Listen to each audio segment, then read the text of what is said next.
Hi there. Good morning. I am in my backyard garden reading from the Bible. Today I'm reading from the book of Deuteronomy, chapter number 11.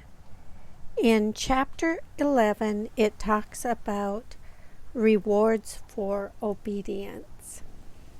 But before I get started, I want to talk just a little bit about what you see in the video today. Today I'm showing you a basil plant that has bolted. So the flowers are so pretty, especially against the blue sky. The flowers are very lovely. Normally on a basil plant, when it starts to flower like this, I will pinch them back so that it continues to put its effort into making basil leaves for me.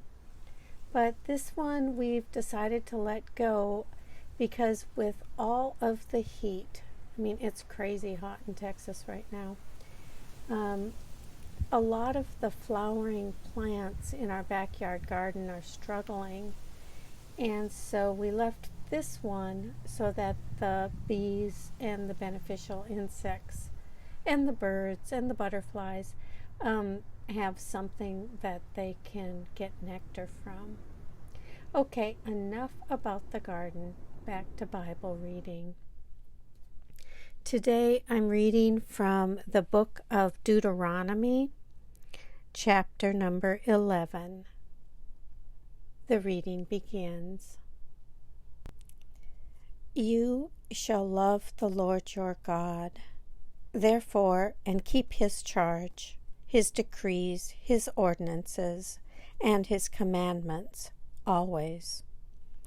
Remember today that it was not your children who have not known or seen the discipline of the Lord your God, but it is you who must acknowledge his greatness, his mighty hand and his outstretched arm, his signs and his deeds that he did in Egypt to Pharaoh, the king of Egypt, and to all his land, what he did to the Egyptian army, to their horses and chariots, how he made the water of the Red Sea flow over them as they pursued you, so that the Lord has destroyed them to this day. What he did to you in the wilderness until you came to this place, and what he did to Dathan and Abiram, sons of Eliab, son of Reuben, how in the midst of all Israel the earth opened its mouth and swallowed them up, along with their households, their tents, and every living being in their company.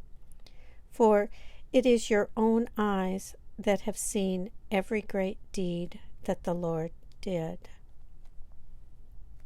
Keep then the entire commandment that I am commanding you today, so that you may have strength to go in and occupy the land that you are crossing over to occupy, and so that you may live long in the land that the Lord swore to your ancestors to give them and to their descendants, a land flowing with milk and honey. For the land that you are about to enter to occupy is not like the land of Egypt, from which you have come, where you sow your seed and irrigate by foot like a vegetable garden.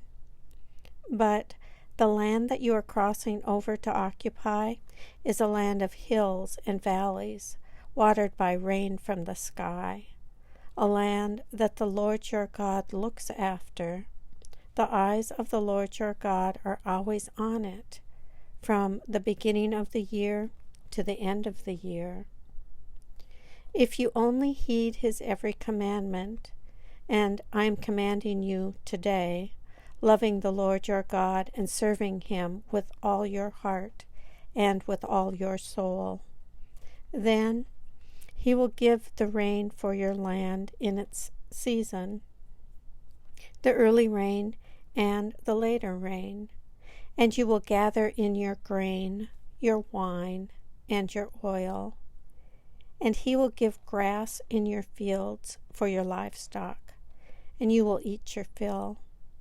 Take care, or you will be seduced into turning away, serving other gods and worshiping them. For then the anger of the Lord will be kindled against you, and he will shut up the heavens, so that there will be no rain, and the land will yield no fruit. Then you will perish quickly off the good land that the Lord is giving you. You shall put these words of mine in your heart and soul, and you shall bind them as a sign on your hand, and fix them as an emblem on your forehead. Teach them to your children, talking about them when you are at home and when you are away, when you lie down and when you rise. Write them on your doorposts of your house and on your gates, so that your days and the days of your children may be multiplied in the land that the Lord swore to your ancestors to give to them, as long as the heavens are above the earth. If you will diligently observe this entire commandment that I am commanding you, loving the Lord your God, walking in all his ways and holding fast to him, then the Lord will drive out all these nations before you, and you will dispossess nations larger and mightier than yourselves. Every place on which you set foot shall be yours.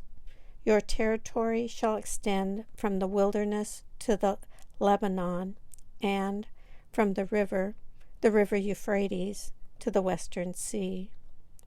No one will be able to stand against you. The Lord your God will put the fear and dread of you on all the land on which you set foot, as he promised you. See, I am setting before you today a blessing and a curse. The blessing, if you obey the commandments of the Lord your God that I am commanding you today, and the curse, if you do not obey the commandments of the Lord your God, but turn from the way that I am commanding you today, to follow other gods that you have not known. When the Lord your God has brought you into the land that you are entering to occupy, you shall set the blessing of Mount Gerizim and the curse of Mount Ebal. As you know, they are beyond the Jordan some distance to the west, in the land of the Canaanites, who live in the Arabah, opposite Gilgal, beside the oak of Moreh. When you cross the Jordan to go in to occupy the land that the Lord your God is giving you, and when you occupy it and live in it, you must diligently observe all the statutes and ordinances that I am setting before you today. Here ends the reading of Deuteronomy, chapter number 11.